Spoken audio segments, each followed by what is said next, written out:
이제 거의 오신 것 같으니까는요. 시작 기도로 지난번에 했던 봉사자의 기도 같이 거기 나눠드렸고 여기 화면에도 있습니다. 성부와 성자와 성령의 이름으로 사랑이신 주님 한초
오늘 두 번째네요. 그런데 오늘 처음 지난주에 빠지신 분들이 계세요.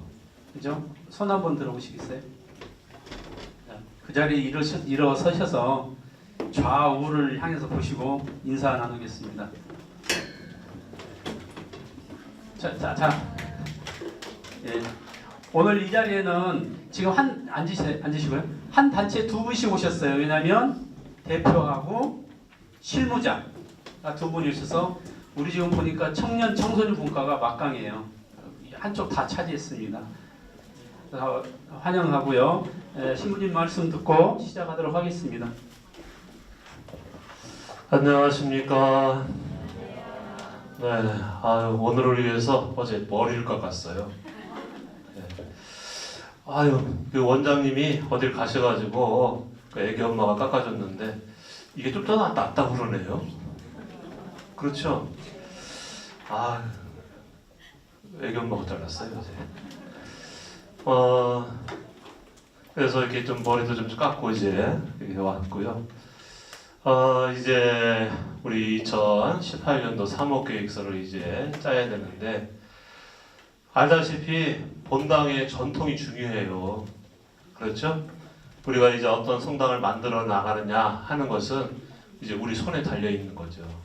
그래서 활기가 넘치고 좀 이렇게 생동감이 넘치는 성당을 만드냐 아니면 주일이면 왔다 갔다 하는 성당을 만드느냐 하는 건 우리 손에 달려 있는 겁니다. 한 주에 1000명에서 1100명이 미사를 해요. 미사 4대에. 작을까요? 많을까요? 저는 적다고 생각해요. 한 5000명은 와야 좋겠는데. 많은 신자들이 주일에 이제 성당을 다녀가는데 그분들 삶에 정말 기쁨이 있느냐 아니면 그 의무감에 성당에 오느냐 하는 것은 사실 본당 신부의 노력도 중요하고 또 사목위원 단체장들의 노력도 중요한 거예요. 안 그렇겠습니까? 여러분? 묻고 있는 거예요. 표정들이 왜 그러세요? 저희 어머니가 그랬어요. 어디 가서 웃지 말라고. 장남은 웃지 않는다. 뭐 그런 말씀도 하셨는데. 그 얘기가 아니라 그런 면에서 우리들의 노력에 따라서 이제 신자들이 행복한 성당을 다닐 수가 있는 거고요. 안 그러면 그냥 미사만 왔다 갔다 하는 것이죠. 내년도 3호 계획을 짜는 데 있어서 중요한 것은 일관성이에요. 어떤 사람은 10,000원, 10,000원 이렇게 쓰고요. 어떤 사람은 일자 쓰고 공을 4개를 붙여요. 자, 어떤 게 나을까요? 그렇죠. 이게 통일돼야 되는데 어떤 분들은 20,000원, 200,000원, 300,000원 이렇게 쓴단 말이에요. 그러니까 통일되지가 않으니까 저마다 내는 보고서 양식이 다르고 결산하는 방법이 다르고 그러면 누군가가 그거를 다시 다 맞춰놔야 돼요. 이해가 되십니까? 그런 부분에 있어서 본당의 예산을 집행하고 결산하고 또 본당의 프로그램을 제출하는 방식 어떤 분들은 그냥 연필로 이렇게 뭐 볼펜으로 써서 제출하고 어떤 분들은 양식을 써서 제출하고 이게 저마다 달라버리면 보는 신부 입장에서 보면 어렵다. 오늘 그 입교식이 있어야 되는데 입교식에 3명이 와서 안 했어요. 왜? 전날 입교자 명단이 본당 신부 손에 올라와야 되는 거예요. 이해하시겠습니까? 그래서 몇 명이 입교식에 참여하고 프로그램이 어떻게 되고 어떻게 진행을 한다. 예를 들어서 끝나고 다과회는 어디서 하고 다과회가 진행되면은 그 교리 선생님이 누구고 교리 시간은 언제다. 이런 것들이 일관성 있게 보고가 돼서 진행이 돼야 돼요. 그런데 미사 10분 전까지 나한테 인원이 몇 명인지 얘기를 안 해줬어요. 그래서 5명이 아니라서 안 한다고 그러더라고요. 그랬더니 정작 보니까 2명이 앉아 있었고 미사가 하니까 1명이 와서 앉더라고요. 이렇게 본당 일이 뭔가 이렇게 전달이 안 되고 또 그것이 이렇게 막 보고가 안 되고 그냥 밑에서 그냥 알아서 이렇게 전달해버리면 그 성당이 잘 되는 걸까요? 아니면 잘 안 되고 있는 걸까요? 예, 1명이 대답했습니다. 그런 의미에서 우리 성당은 과연 어디로 갈 거냐 그런 부분에 있어서 우리가 함께 논의를 하고 또 어떤 방식으로 제출을 하고 또 어떤 방식으로 해서 결산을 하고 그리고 우리는 얼마만의 예산을 갖고 이 성당을 운영할 거냐 하는 것을 우리 모두가 참여해서 하는 거예요. 과거의 교회는 신부님 마음대로 했어요. 네? 또 마음대로 하라고 배웠어요. 우리 신학교에서. 왜? 뭐 옛날에는 신부님이 최고였으니까요. 우리 어렸을 때에도 신부님이 최고였어요. 그래서 나 신부가 되면 최고가 될 거야. 우리 당숙이 신부님인데 아버지 앞에서 담배를 피더라고요. 어렸을 때 봤어요. 나는. 야, 신부가 되면 아버지 앞에서도 담배를 필 수 있는 그런 분이구나. 네. 근데 그런 시대가 이제는 서서히 가고 있잖아요. 네. 이제 교우들하고 함께 논의를 하고 함께 이야기를 나누고 그리고 서로 어떻게 우리 성당이 갈 것인가를 논의하는 시대가 된 거예요. 이해하시겠습니까? 그런 부분에 있어서 여러분은 초대를 받은 것이고 여러분이 함께 논의해서 이제 성산 이동에 2018년도 계획을 짜게 되는 거죠. 이런 중요한 거예요.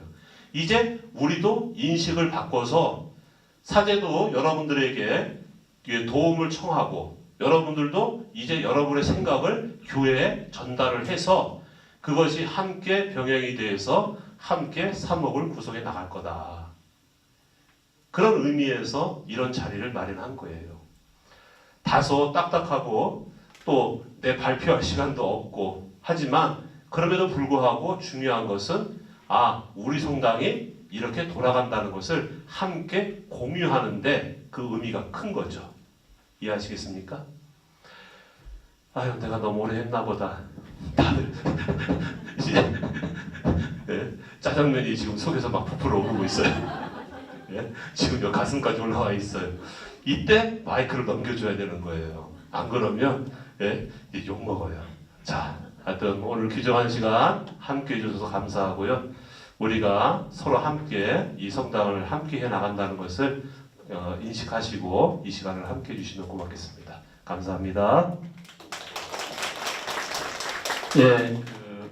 원래는 점심 계획이 없었습니다. 각자 드시고 오시고 돼 있는데 주임님께서 일을 하더라도 먹이고 시켜야 될 거 아니냐고 말씀하셔서 오늘 갑작스럽게 어제 저녁이죠. 그래서 오늘 뭐 짜장면이 맛이 있으셨는지 모르겠지만 오늘 점심을 내주신 신부님께 다 박수 한번 다시. 2018년 사목계획 수립을 위한 교육을 이렇게 거창하게 시작을 했습니다. 네, 저는 여기에 대한 전문 강사도 아니고요. 전문적으로 이걸 연구한 사람도 아닙니다. 다만 그동안 다년간 훈련된 사람으로서 제가 가지고 있는 지식들 또 교구 자료를 토대로 해서 여러분들에게 그걸 설명드리고자 이렇게 자리를 마련했습니다. 다소 지루하실 수도 있어요. 싶은데 나는 시간이 없고 죽겠다. 그러시면 오늘 여러분들에게 전달할 내용이 원고가 14페이지입니다. 제가 원고를 넘길 때마다 숫자를 세시면 끝나는 시간을 짐작하실 수 있으리라 생각됩니다. 교구 사목교사 본당 사목지침을 일치를 위한 사목활동 실행계획서를 짠다는 것이 그렇게 쉽지가 않습니다. 저도 처음에 배울 때 1, 2년 굉장히 고생을 했어요. 그때는 지금 나눠서 이렇게 이런 자리를 마련한 게 아니고 딱 1박 2일 데려다 의정부 한마음수련장 그 눈 오는 데에 갔었습니다. 가서 밤새 잠을 안 재우는 거예요. 시부님께서 계속 예산 안 맞는다고 다시 맞추라고 내보내고 계획이 중요한 게 아니고 예산이 중요했어요. 그래서 또 죽으라고 좀 축소해서 갖다 놨더니 또 다른 단체에서 올려놓은 거예요. 그래서 1시간 그러다 보니까 새벽 4시 됐더라고요. 그 시간에 야 그럼 끝났으니까 술 한잔 먹자 그래서 먹고 잤더니 밥 꼴박 세운 거예요. 그렇게 일을 배웠거든요. 근데 요즘 굉장히 많이 발전돼서 이제 자료도 미리미리 배포되고 그때는 교육에서 자료 배푸는 것도 없었어요. 그래서 이 본당의 점진적 발전을 위해서는 본당 차원에서 사목표를 어떻게 실현할 것인가를 구체적으로 계획을 수립하는 것이 요즘은 필연적입니다. 외부 환경, 내부 환경들을 전부 감안해서 짜야 되기 때문에 그래서 이런 교육들이 필요하고 이런 자료들이 많이 공유를 하고 그렇습니다. 오늘 그 설명드릴 내용은 사목계획이란 무엇인가 그리고 사목계획은 왜 필요한가 3호계획을 수립할 때 자세는 4번에 사목계획의 종류 5번 사목계획 수립 시 유의사항 6번째 우리가 오늘 가장 중요시해야 될 실행계획서 작성 다음은 평가 그 다음 이제 사목 편성 지침 설명 예산을 세울 때 어떻게 예산을 세우실 건지 이런 그 방법들을 알려드릴 거예요. 지침도 내려드릴 거고요. 그리고 이제 봉사자로서 지켜야 할 사항 여기까지 하고 오늘 일정을 마무리하도록 하겠습니다. 그 사목계획이란 무엇인가? 교회 공동체 현실 앞을 내다보고 현실에서 앞을 내다보고 사목상 성취하려는 것을 필요한 조치들을 미리 궁리하고 조정하여 일정에 따라 정립해라는 것. 이게 이제 현실을 앞에 보고 내다본다는 것은 앞을 내다본다는 거예요. 지금 계속 요즘 시대가 계속 바뀌고 있잖아요. 바뀐데 지금 뭐 1990년대 그런 활동들을 하면 시대하고 맞지를 않잖아요. 제가 항상 몇 분한테 그런 말씀드리지만 제가 일 배우고 하나 중간 정도 될 때는 감동을 주면 신자들이 되게 좋아했어요. 지난 5월달에 성모예감 때 엄청난 감동을 받았다는 분들이 많았어요. 어떻게 했어요? 그동안 있지 않았던 그 음악 피정을 했었잖아요. 성악가를 불러서 성모님에 대한 노래도 부르고 그런 프로그램들을 넣었듯이 이런 그 이벤트가 없으면 요즘은 그런 행사에 나오질 않아요. 그래서 그런 부분들을 좀 미리 궁리하고 조정하는 것들이 사목계획이다. 그리고 이런 것들을 정리해서 문서화한 게 사목계획서라고 그렇습니다. 지금 금년에는 수첩을 안 만들 건데요. 대신에 사목계획서라 해서 여러분들이 주신 자료들을 전부 모아서 한 개 책으로 묶어서 나중에 편집을 해가지고 11월 19일 날 우리 그 심의하고 확정할 때 그때 드릴 거예요. 그거는 외부에 맡기지 않고 우리가 직접 만들어서 할 겁니다. 왜 필요한가? 첫 번째, 예측, 내외적 현실 파악을 토대로 앞날에 일어날 변화에 대응하기 위해서 필요하다. 아까 말씀드렸죠. 지금부터는 계속 쭉쭉 나가 실행 계획서 짤 때 좀 자세히 말씀드리도록 할게요. 효율, 두 번째, 효율. 공동체 모든 역량을 낭비나 시행착오 없이 목표 달성에 쏟아넣기 위해서 필요하다. 그러니까 이게 이런 계획이 효율적으로 작성되지 않으면 낭비, 필요 없는 부분들이 많이 발생돼요. 하다 보면 여러분들이 이제 그동안 제가 알기로 그 전임 신부님 저기 전반기까지는 다 이런 걸 하셨다고 들었는데 어느 날 갑자기 이런 게 다 없어진 거예요 지금. 그래서 전부 백지화된 상태에서 새로 시작한다고 생각하고 하고 있는 겁니다. 세 번째로 성장. 공동체의 질서 있는 성장을 위하여 변화가 필요하다. 계획이란 성장을 위한 변화를 일으키는 것이므로 변화가 없다면 계획이 필요 없다. 그러니까 본당이 여기 자꾸 발전돼야 되는데 발전이 없으면 이런 계획도 별로 아무것도 없어요. 그냥 그대로 가면 돼요. 주기장창 뭐 19세기에 했던 것들을 계속 하면 되는데 그러면 교회 발전이 없어요. 우리나라 지금 뭐 유럽화 된다고 그러는데 이런 발전이 없고 계속 그러면 어쩔 수 없이 우리도 그렇게 갈 수밖에 없다. 지금 젊은 친구들 교회를 잘 안 나오려고 그러잖아요. 세 번째는 근거. 책에 있는 실행 활동을 위해 계획은 활동의 근거가 된다. 계획이 없다면 실행 활동이 잘 진행되었는지 아닌지 알 수가 없다. 그러니까 근거 자료들이 굉장히 중요한 게 그런 자료들을 통해서 다음번 계획 세우거나 활동할 때 근거로 삼는 거죠. 다섯 번째는 위임과 부담. 절대 여러분들 일하시면서 이렇게 혼자 하시려고 하지 마세요. 혼자 하다 보니까 그 사람이 좀 가끔 활동하다 보면 삐져요. 잘 삐져가지고 삐지면 또 오기까지 있어요. 그래서 아니 내가 열심히 그동안 막 자료 준비하고 내가 했는데 왜 그 자료를 줘야 돼? 그러고 안 줘요. 네, 그런 마음 이제 나중에 나오겠지만 그런 자세는 좀 불필요하고 될 수 있으면 여럿이서 분담을 해서 일을 110장 돈 받들면 낫다고 얘기하잖아요. 그래서 여러 사람이 분담을 해서 하면 많은 아이들, 좋은 아이들이 많이 창출되고 그렇습니다. 네, 다음은 사목계획 수립을 할 때 바람직한 자세. 내적으로 자유로운 자세를 갖는 것이 바람직합니다. 좋습니다. 내적으로 자유롭다는 것은 마음을 비우고 선입견 같은 편견에 얽매이지 않는 것입니다. 내적으로 자유로워야 현 상황을 정확히 파악할 수 있습니다. 이기심 없이 하느님의 도우심을 믿고 미래를 향해 나갈 수 있는 내적인 자유가 필요합니다. 이게 계획을 세우다 보면 정말 오기 부리는 사람이 너무 많아요. 자기 고집이 강해요. 그래서 나는 내가 내놓은 아이디어를 활동의 목표화를 해야 돼요. 죽었다 깨어나도 이걸 해야 돼요. 이건 바람직하지 않다는 거죠. 공동체 모든 그 사람들의 영향을 받는 것이기 때문에. 두 번째로는 지혜를 청하는 자세가 필요하다. 우리가 항시 뭐 하느님께 기도하고 뭐 지혜를 구하고 이런 말씀, 지혜를 주십시오, 뭘 주십시오 그렇게 많이 하잖아요. 정말 지혜를 구하는 자세가 필요합니다. 그리고 세 번째로는 인내를 가지고 숙고하는 자세가 필요합니다. 인내와 숙고의 자세는 어떤 일에 역량을 집중시키며 최선의 방안을 선택해서 꼭 필요합니다. 졸속으로 수립하는 계획은 불필요한 일에 역량과 자원을 소모하는 잘못을 범하기 쉬우며 실패의 원인이 됩니다. 그러나 인내심을 가지고 수립하는 계획은 현 상황을 점진적으로 질서 있게 변화하게 합니다. 참고 견디라는 얘기입니다. 사목 활동을 계획 세우고 서로 어떤 의견이 나와도 그걸 참고 받아들이고 이런 부분들. 그래서 정말 좋은 계획들을 세우지 않으면 100% 실패를 하고 맙니다. 옛날에 어떤 분이 가정분과가 그랬을 거예요. 어떤 제안을 하냐면 굉장히 이분이 강해요. 강해서 가족이 한 달에 한 번씩 저녁 식사를 하고 기도를 하고 이런 걸 하면 좋겠습니다. 근데 몇 년 전만 해도 그게 가족이 모이기 쉽지 않잖아요. 그걸 보고를 하래요. 그냥 하자고 아니고. 그래서 어떻게 보고냐 그랬더니 사진 찍어서 올려달래요. 그게 되겠느냐 그랬더니 계속 된다고 강의를. 그래서 한번 해보자 했는데 결국은 한 달 동안 캔슬이 난 거예요. 이게 실효성이 없는 그런 고집으로 이게 활동이 되지 않아요. 그래서 그분이 그때 얼굴을 못 들고 다닐 정도로 사무견들한테 그 정도로 했었는데 정말 인내하고 숙고하는 자세가 굉장히 필요합니다. 다음은 네 번째, 식별하는 자세가 필요합니다.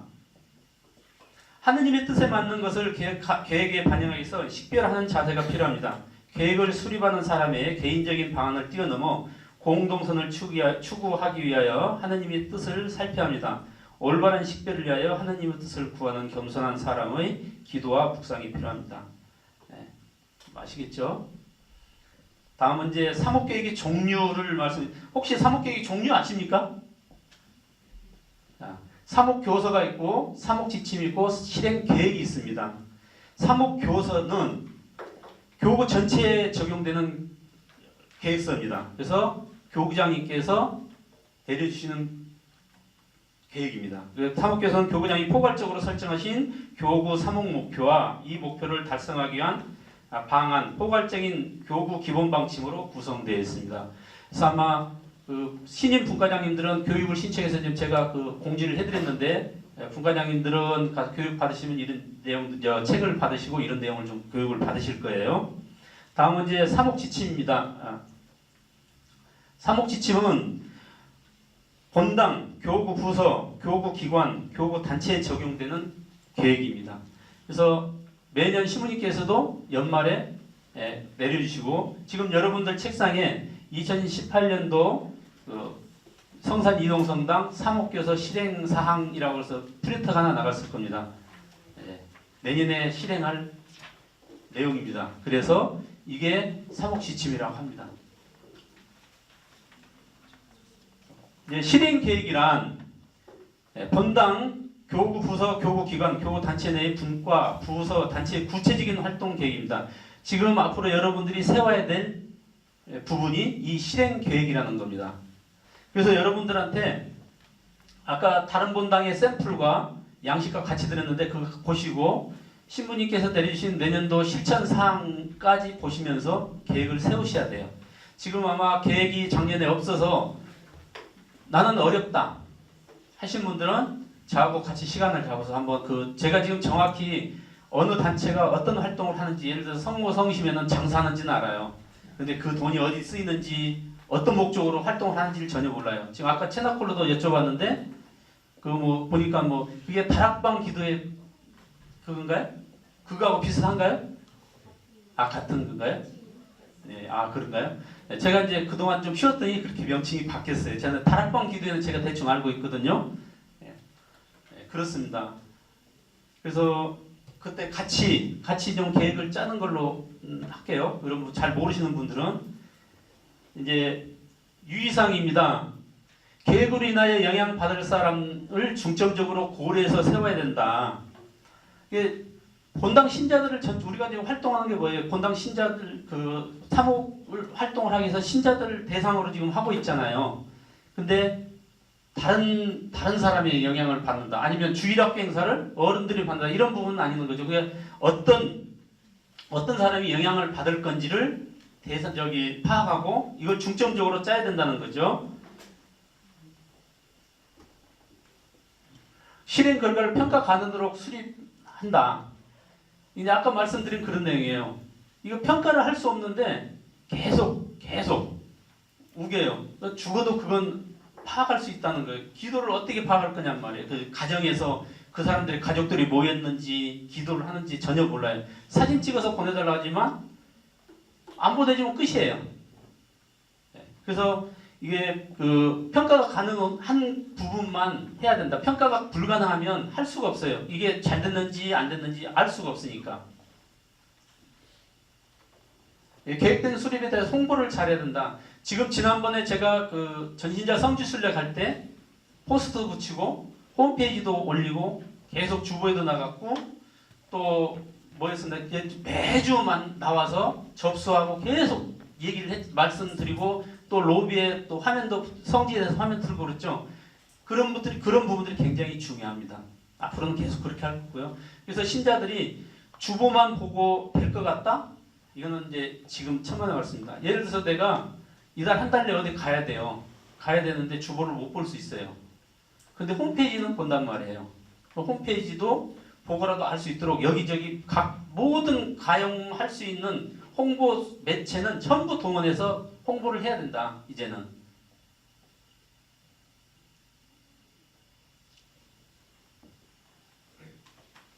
이제 보시면 양식 한번 보실까요? 양식.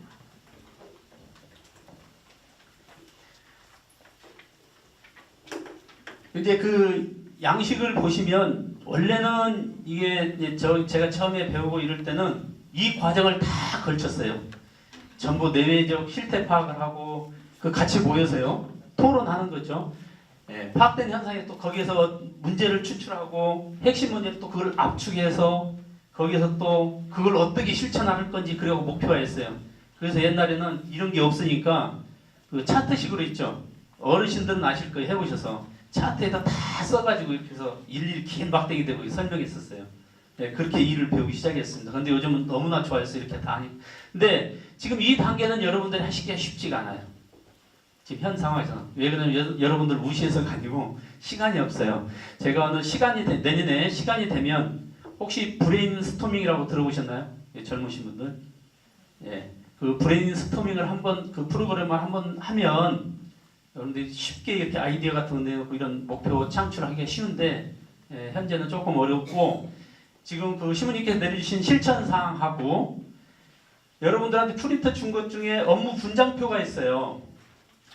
각 분과에서 하는 일들이 있습니다. 그것을 보시면 여러분들이 내년에 어떤 활동을 해야 될 건지 쉽게 알 수가 있을 겁니다. 그래서 지금 제가 유인물이 굉장히 많이 드렸을 거예요. 나중에 집에 가서 한번 읽어보셔요.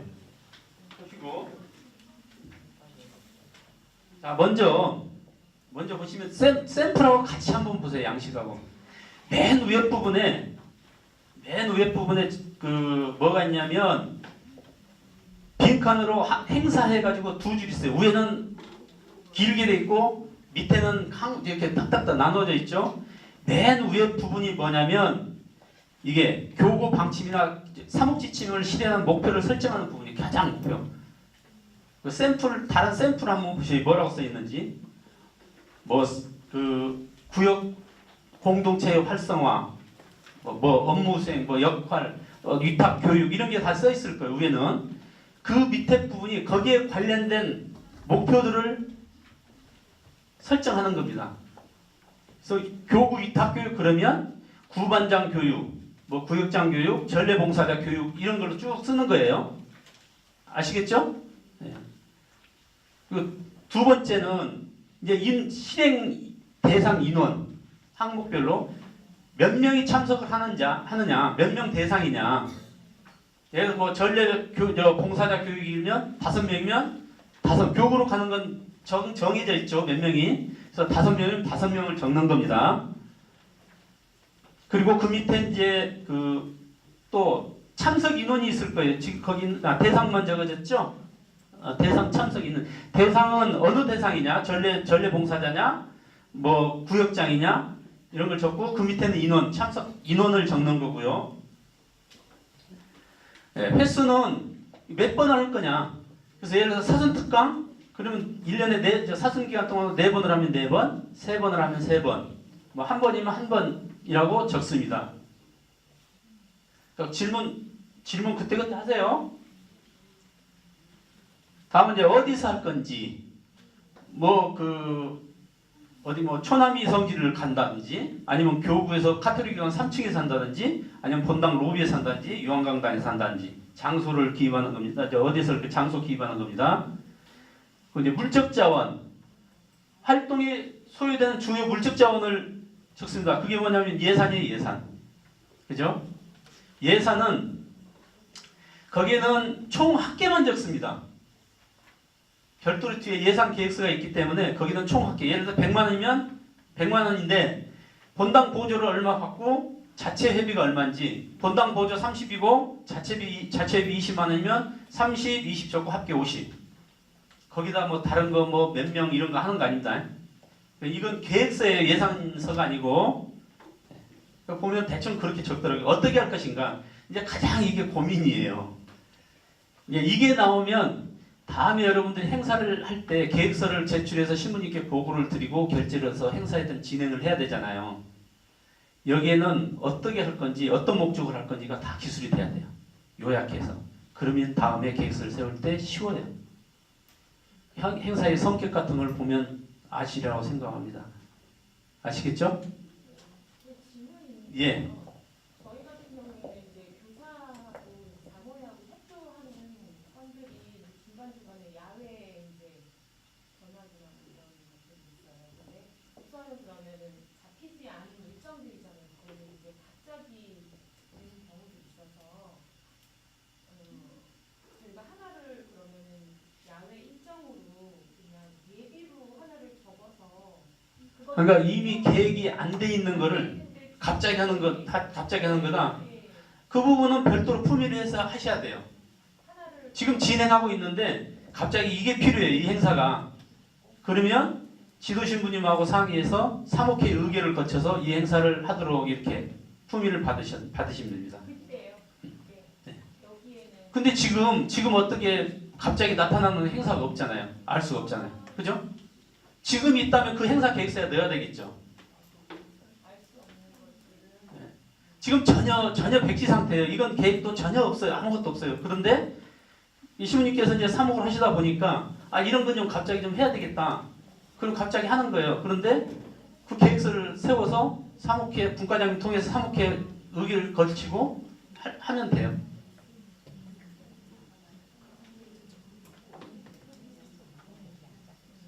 아시겠죠?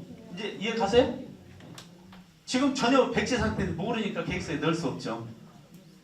예, 누가 할 거냐? 그러니까 어느 분과에서 그 주관을 하냐는 얘기예요. 그런데 제가 여기 가장 여기 당황스러웠던 거는 주관자 있고 주관 분과는 있어요. 근데 협조자가 없어요. 그리고 협조를 요청을 하면 되게 어떤 사람들이 와서 그 봉사를 할 건지를 얘기를 해줘야 되는데 전혀 그게 없어요. 그래서 반드시 여기에는 주관 분과가 어느 분과인지 협조 분과가 어느 분과인지 아니면 협조 단체가 어느 단체인지를 명시를 해주고 실제 실행에 들어가서는 그 명단을 제출받아서 그 계획서에 다 넣어줘야 돼요. 어떤 사람들이 와서 도와주기로 했다. 그래서 이제 나중에 나오겠지만 적어도 3개월 전에는 행사 계획을 하고 이런 행사를 하겠다고 보고를 하고 준비를 하셔야 돼요. 갑작스럽게 하는 거는 바람직하지 않습니다.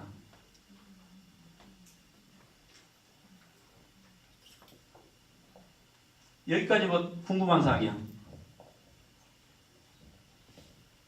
없으세요? 네. 그 무언은 인정으로. 다음은 이제 그 평가에 대해서 좀 말씀드리겠습니다. 평가는 당초 설정한 목표의 달성 기준이 성취되었는가, 달성 과정이 적절했는 것을 알아보는 활동입니다.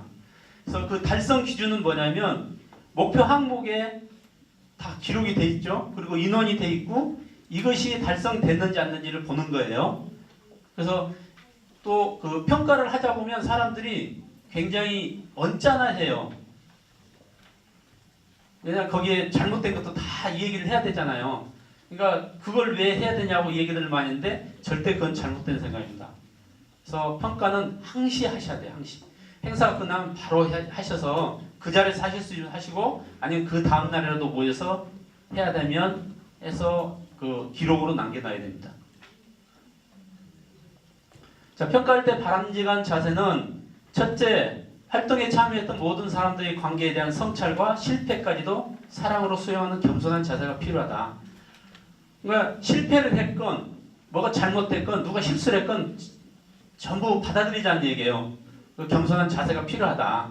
이게 계속 뭐 네가 그랬으니까 뭐 했고 그러면 그 사람들이 이쪽에서 다음에 그런 행사를 안 해요. 실수하면 그 다음에 그걸 참고해서 반성하고 그걸 변화시키면 돼요. 다시 실수를 안 하면 됩니다.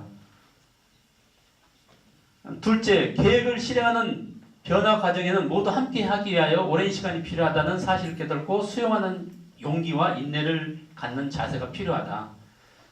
변화란 게 우리가 쉽지 않잖아요. 요즘 그 우리나라 나라도 그렇지만 이렇게 변화한다는 게 굉장히 고통이 있어야만 변화가 되잖아요. 그렇듯이 오랜 변화는 굉장히 오랜 시간이 필요합니다. 여러분들께 더 잘 아시리라고 생각합니다. 세 번째는 활동을 실행하는 동안 하나님께서 어떻게 우리 가운데 현존하시는지를 깨닫게 하여 묵상하는 자세가 필요합니다. 예, 정말 이거 굉장히 중요시 생각을 하셔야 됩니다. 이 묵상하지 않고 이렇게 뭔가 평가를 한다는 것은 굉장히 필요하면 이거 그냥 원고 카페에 올려드릴게요. 예, 실행된 행사를 평가를 할 때는 넷째, 하느님께서 계획 실행의 전 과정을 통하여 변화와 성장을 돕게 하여 우리와 함께 하셨음을 알고 감사하는 자세가 필요하다. 다음 이제 평가 결과는 어디에 쓰나? 평가 설정한 목표 항목의 달성 기준이 성취되도록 조치를 강구하는 쓰이며 또한 그 관계자 간의 역할을 조정하는 데 사용한다. 다음은 다음번 계획 수립 시 반영 자료로 활용한다. 세 번째, 계획 실행 과정에서 있었던 장애나 애로사항을 개선하는 데 활용한다. 네 번째, 계획 실행 과정에서 작용한 긍정적인 요인을 확인하는 데 활용한다. 다섯 번째, 관계자들이 계획 실행의 결과를 공유하는 데 활용한다. 여섯 번째, 성과와 경위를 보고하고 알리는 데 활용한다. 여러분들 자료 보면 또 그 사목 활동 분석 및 평가라고 양식이 있을 겁니다. 있죠? 이게 이제 그 같이 11일 날 할 때 같이 제출하셔야 될 것들입니다. 그래서 11일 날은 먼저 금년도 했던 행사들을 평가하고요. 나오셔서 발표 평가하고 한 서너 시간 하고요. 그리고 나머지는 내년도 계획에 대한 그 발표를 하는 시간을 갖도록 해서 총 1시부터 6시까지 할 겁니다. 그래서 이거를 자료를 해야 되는데 아마 행사가 없는 단체는 뭐 없으니까 할 수가 없겠죠. 죄송합니다. 할 수가 없겠죠. 근데 행사가 있었던 단체들은 꼭 이거를 제출해 주셔야 돼요.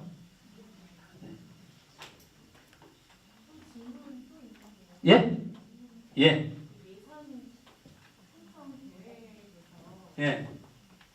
저희 자모에 등록을 아이들이 등록을 하는데 3월부터 저는 시작이어서 2월달에 등록을 받거든요. 그러면 자모에 그 아이들 초등부 등록비가 그때 정확하게 아이들이 다 중간중간에도 내고 뭐 이게 일괄적으로 다 한꺼번에 기간 안에 다 리시트가 안 와가지고 그러면 전년도로 예산을 세울 때 말씀하시는 거예요?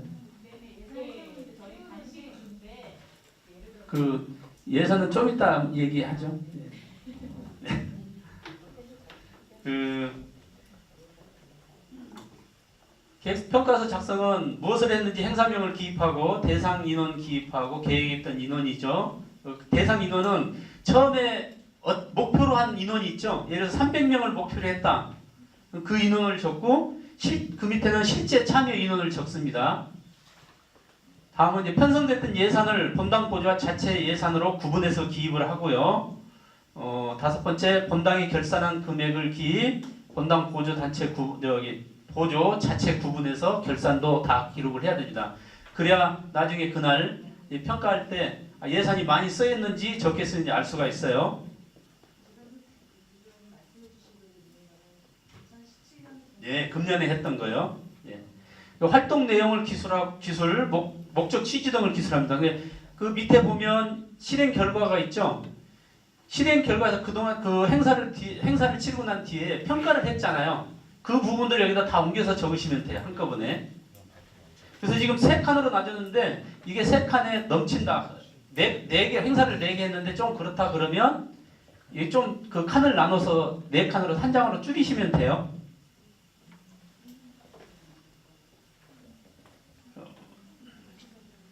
이제 예산 말씀을 좀 드리겠습니다. 거기 보면 서울대교육 본당 재무규정 시행규칙 이렇게 나와 있어요. 유인물 있을 겁니다. 있죠?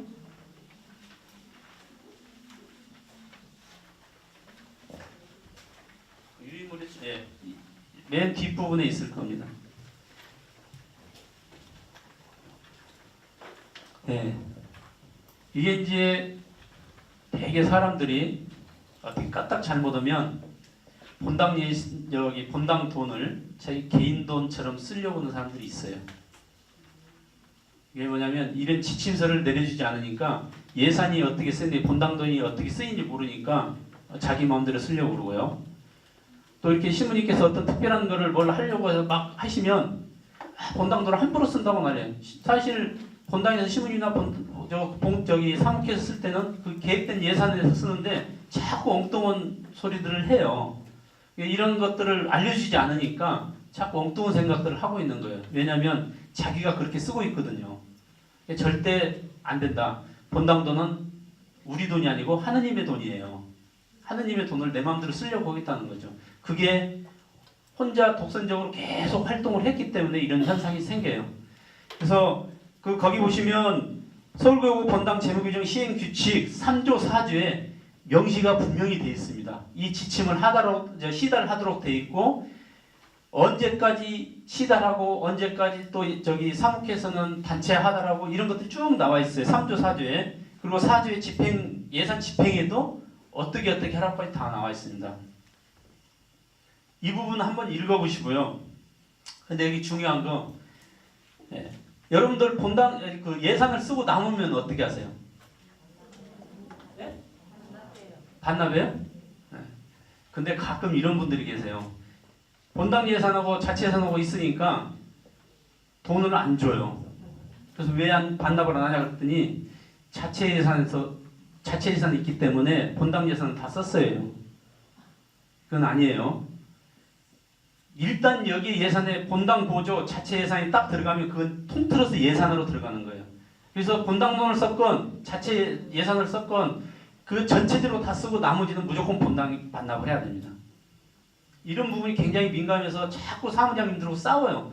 왜 그 자체 예산이 있는데 왜 자체 예산 내가 갖고 있고 나머지 본당 거 다 썼는데 이런 절대 아닙니다.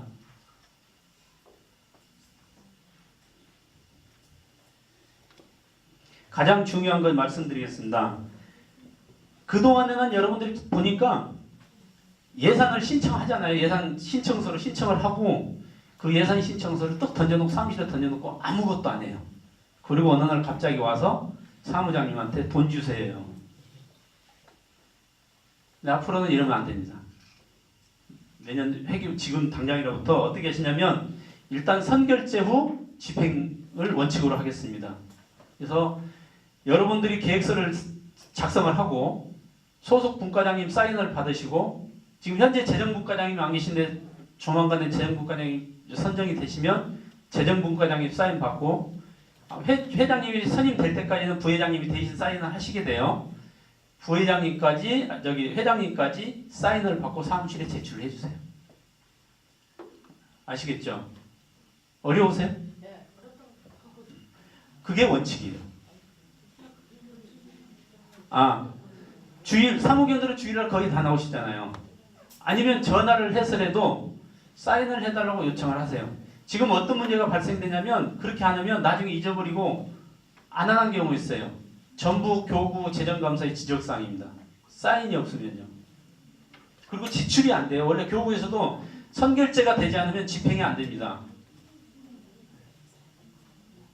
그래서 이 규칙들은 지금 옛날에 여러분들이 지금 아시는 분들은 아시겠지만 전에는 했다고 그래요. 그렇게. 근데 이제 어느 순간 없어지고 안 한 거를 지금 새로 뭘 하려고 그러니까 자꾸 왜 새로운 걸 만들어서 하냐고 그러시는데 옛날로 돌리자는 활동을 하고 있는 거예요. 과거로 돌려놓자. 새로운 걸 만드는 게 아니고. 자, 다음 결산은 그리고 최소 행사 일주일 전에 모든 것이 결제가 다 끝나야 돼요. 예산도 그때까지 일주일 전까지 제출 안 하면 받을 수가 없어요. 그리고 행사가 끝나도 최소 일주일 후까지 맞나요? 일주일 후? 네. 일주일 이내 결국 평가서까지 다 제출을 해주셔야 됩니다. 집행보고서, 평가서 다 제출해 주셔야 됩니다.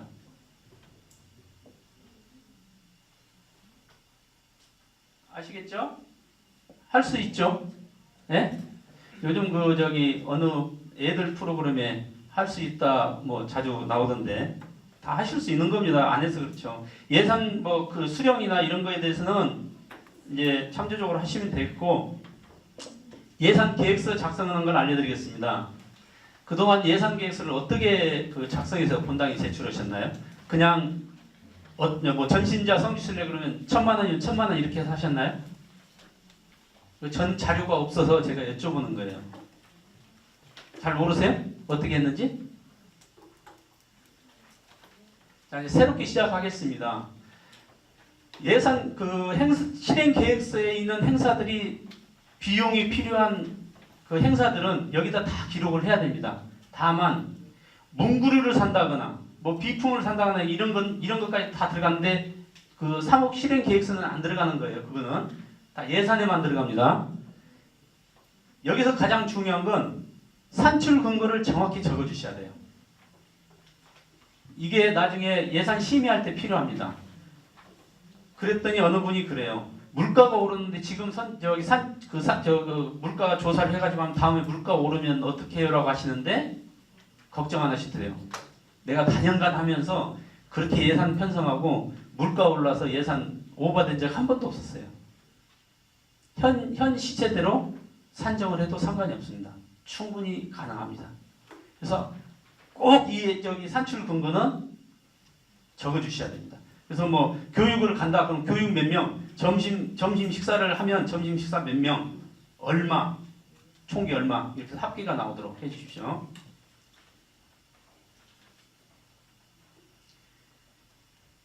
그리고 예산 편성에서 행사가 계속 같은 행사를 계속 하고 있을 때 금년도 예산 편성은 작년도 결산 기준으로 해주시면 됩니다.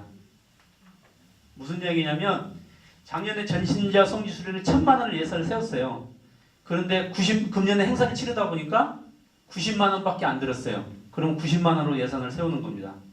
그런데 105만 원이 들었어요. 그럼 105만 원으로 하시면 되고요. 작년도 결산 기준으로 하시는 겁니다. 이것 또한 보시면 아까 교부에서 내려온 시행 규칙이 나와 있어요. 재무 규정에.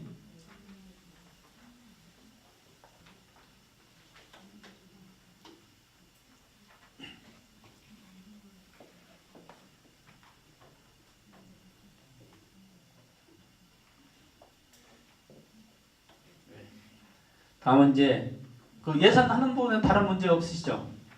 예산 세우는 거요? 멀뚱멀뚱 쳐다. 그러면 만약 100명 해가지고 100만 원 들었는데 작년도에 90만 원 들어서 90만 원 기준을 했잖아요. 근데 그거에 대한 또 인원이 늘어져서 예산이 또 늘어났으면 그건 예비비 같은 거를 예비비 넣지 않나요? 보통? 근데 예를 들어서 그러니까 주일학교 같은 데는 그 인원 증감에 따라 예산이 달라지잖아요. 인원이 많이 나오면 그건 늘어나겠죠. 작년에 90만 원 했더라도 예산이 인원이 늘어나면 그만큼 인원이 늘어나니까. 근데 그만큼 인원이 늘어날까요? 그래요? 많이 늘어나요? 네, 죄송합니다. 자 이제 그리고 또 다음은요. 또 나중에 이제 이 시간 지나면 저 안 가르쳐줘요. 예, 또 일주일 전까지. 일주일 이내. 행사 기준. 네. 오늘 행사했으면 일주일 이내 해달라는 거예요. 예산 어느 정도가 다 나오죠. 일주일이면 안 나오나요? 네. 그러니까 거기 영수증 첨부까지 다 돼요. 지금 행사 집행 보고서 다 작성해서 내는 영수증까지 첨부해서 증빙, 평가서, 증빙 서류 다 첨부해서 내놓으셔야 돼요. 어려워요? 저기 초등학교에 초등부에 뭐 초등부 학생 뭐 얼마나 된다고 뭘 그거 120명이라도 그거 뭐 돈이 한 1,000만 원 되나? 1억 되면 난리 나겠다. 1억 되면 진짜 한 달 줄게 내가 1억 예산 정도. 주일학교 1, 2억 되면 한 행사 1, 2억 되면 내가 한 달 줄게 내가 내 권한으로.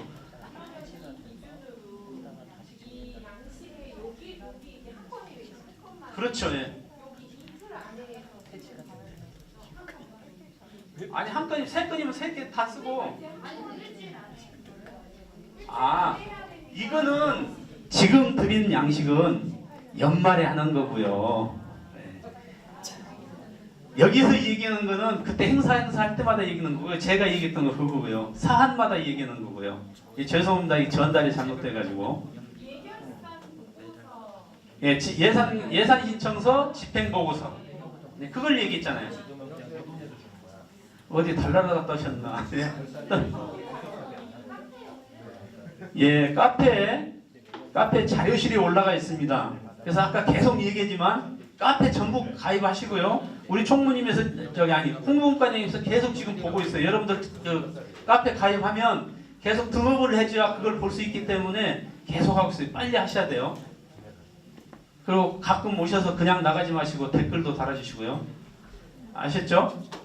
안 하신 분이 굉장히 많은 걸로 알고 있어요. 별로 회원이 늘어나지 않는 것 보면 가입을 안 하신다고 봐야 돼요. 자, 더 이상 없죠? 앞으로 우리가 지켜야 할 사항을 좀 말씀드리겠습니다. 첫 번째, 계획된 행사는 적어도 3개월 전에 사목회에 분과장님들이 회의 시간에 얘기를 해주셔야 돼요. 이런 행사가 언제 있어서 진행할 겁니다라는. 그래서 그때부터 스타트해서 계획을 세워주시고 적어도 한 달 전에는 주임신부님, 지도신부님의 승인이 나야 돼요. 아시겠죠?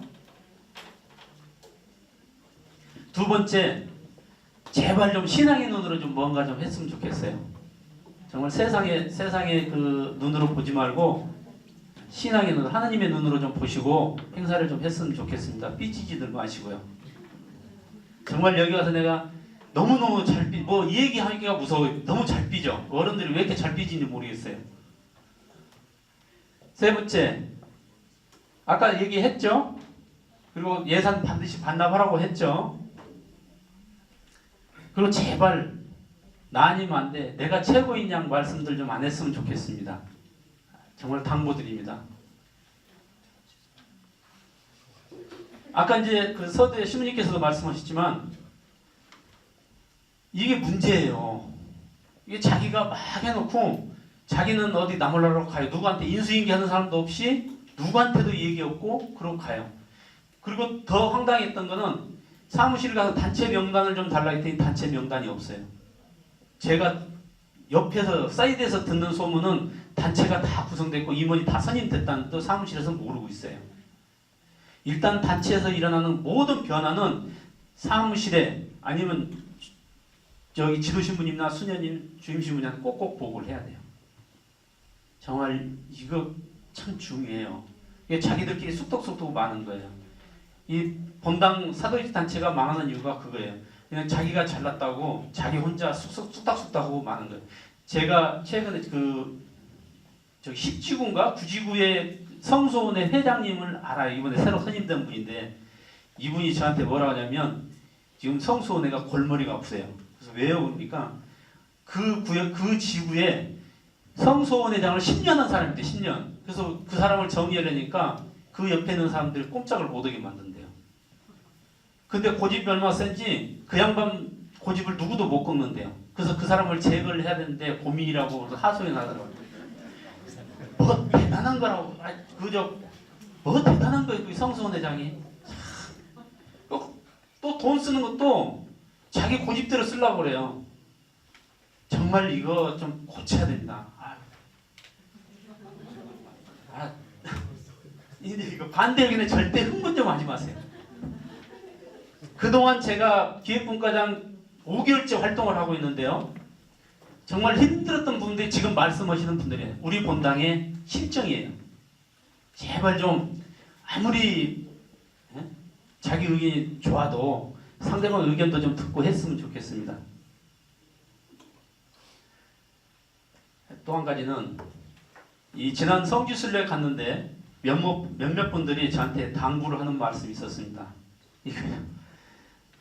기밀, 비밀. 아까 말씀하셨는데 이게 사목회나 무슨 회의가 있어서 무슨 본당 중요한 얘기를 하면 그 다음날 다시 돌아온대요. 실질적이에요. 제가 여기 그 5월달에 그 본당의 날 행사를 일주일 놔두고 들어와가지고 부랴부랴 행사를 했는데 행사가 끝나고 난 뒤에 저 성산동에서 활동했거든요. 성산동에 아는 형님들이 저를 딱 불러요. 부르더니 야, 너 성산 이동에서 뭐 맡았냐? 그래서 얘 어쩔 수 없이 뭐 기획본부장 했더니 야, 너 얼마나 설치냐? 그래요. 그래서 무슨 말씀이세요? 그랬더니 그 뭐 여기서 활동하고 공항동에서 활동했다는데 너무 설쳐된다고 그러더래요. 근데 이제 그쪽의 사람들이 재밌죠. 내가 그렇게 거기서 생활 안 했어요. 여보셔, 그 개가 설칠 정도 되면 당신들이 일 안 하는 거야 그랬대요. 2주 사이에 그렇게 저희 뒷조사를 다 한 거예요. 그쪽에 가서. 그래서 저 거기서 7년 활동하면서 그렇게 욕먹고 손가락질 받을 정도로 행동을 안 했어요. 거기서 무슨 얘기로도 저에 대해서 나쁜 얘기 해주지 않아요. 동요하지 않아요. 그래서 제가 황당했습니다.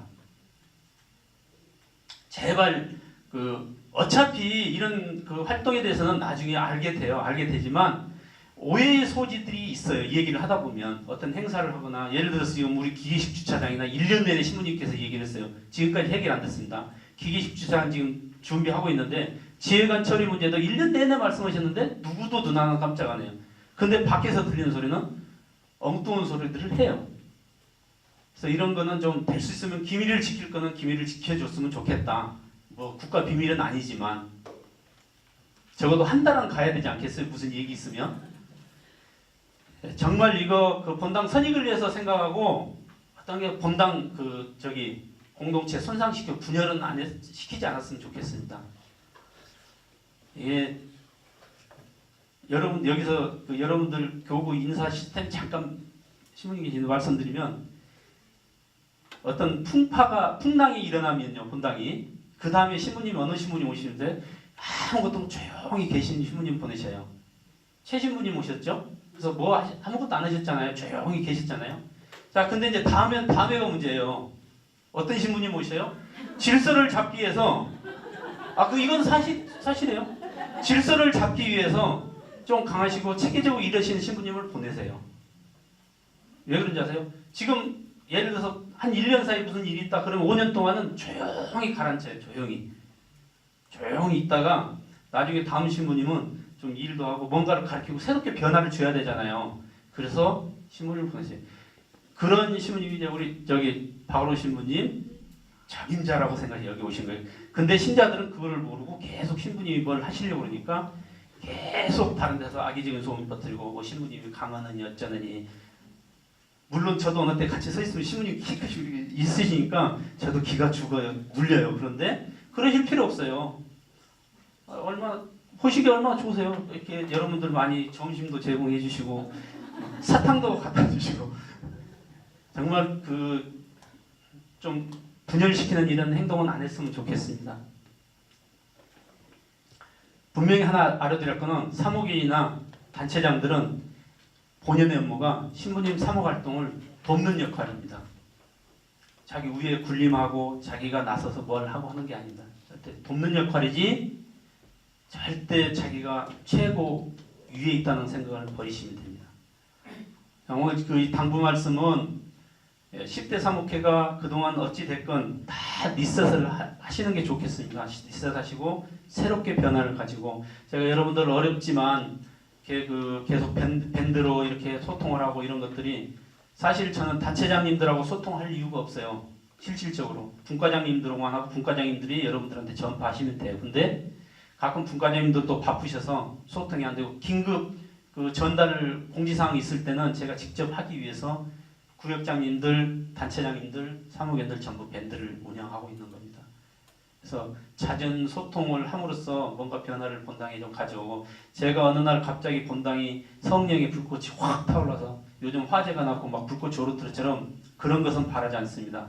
다만 과거에 잘 돌아갔던 본당으로 좀 돌려놨으면 좋겠다. 여기까지만 해도 큰 성공이다.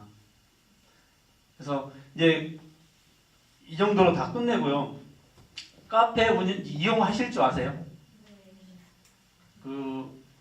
여러분들이 계획된 자료는 카페 사목회실 원래 회의방이라고 있을 거예요.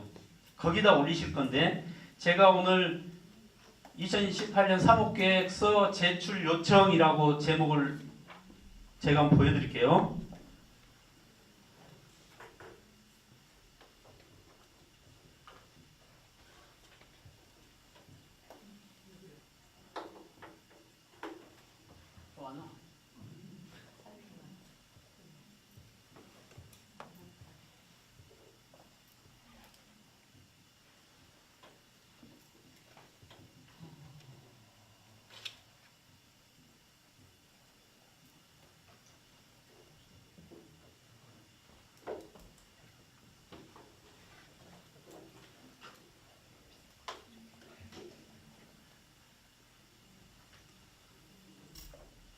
지금 원래 우리 사목회 원래 자리인데 여기 나와 있죠? 여기를 클릭하시면 여기에 답글이라고 있죠? 답글 여기를 클릭하셔서 그 제목 쓰시고 각 분과 단체 쓰시고 밑에 내용 쓰시고 첨부 파일 첨부하시면 그 위에 쭉 일일로 해당되는 그 계획서를 쭉 옵니다. 그러면 저희도 다운받아서 정리하기 쉬워요. 한번 보시고 올려주시면 좋겠습니다.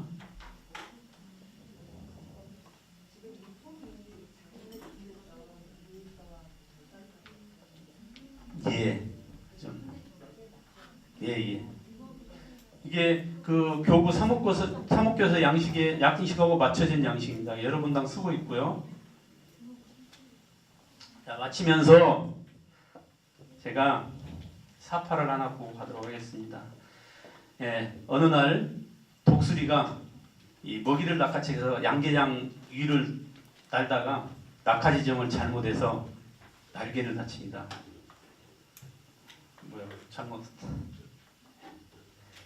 이 독수리는 날개를 다치게 돼요. 그래서 농장 주인이 가져다가 날개를 붕대를 감고 정성껏 치료합니다. 이 독수리는 이 양계장에서 닭들과 함께 먹이를 쪼아먹으면서 살아요. 그런데 어느 날 갑자기 하늘에 독수리 한 마리가 나타나면서 아 저렇게 멋진 새도 있구나. 초라하고 늙은 독수리가 중얼거립니다. 근데 닭들이 이렇게 얘기합니다. 그러자 그의 친구 닭이 점잖게 타이릅니다. 적은 독수리란 새다. 새 중에서도 가장 왕이지. 그러나 너는 꿈도 꾸지 말아라. 넌 들쥐에게 쫓겨난 닭이니까. 닭으로 변모가 된 거죠. 자, 이 독수리의 삶을 망친 결정적인 원인은 뭘까요? 제가 커피 쏘겠습니다. 네? 어떻게? 네. 이 독수리도 농장 주인도 독수리도 자연으로 가려고 노력을 안 한 거예요. 농장 주인도 어느 정도 치료됐으면 자연으로 돌려보내야 되는데 돌려보내지 않으려고 안 했다는 거예요. 그래서 우리에게 가장 필요한 것은 변화입니다. 네, 우리 본당이 앞으로 변화가 발전되고 정말 즐겁고 기쁘게 변화되려면 여러분들이 변하지 않으면 전혀 변할 수가 없습니다.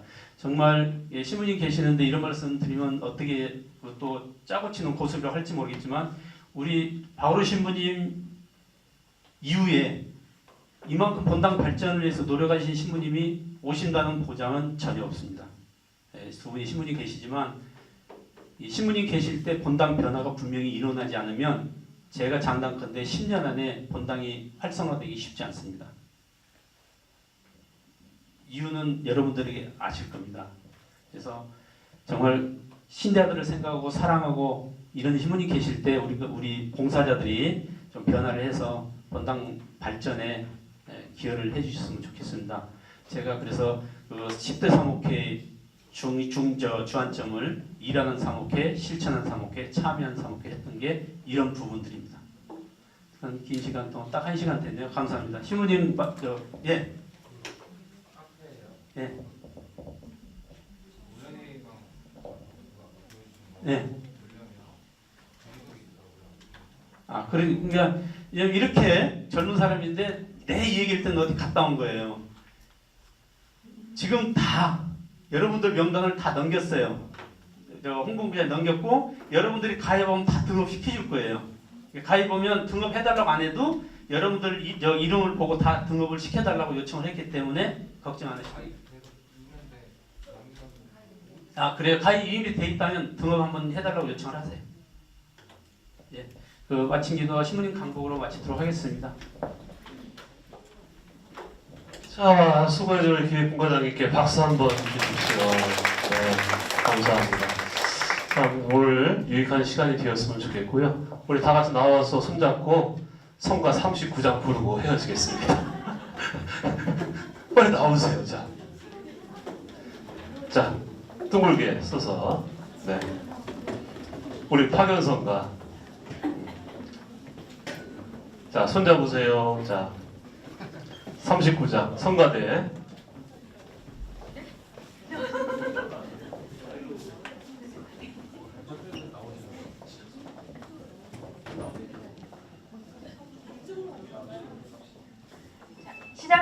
하겠습니다.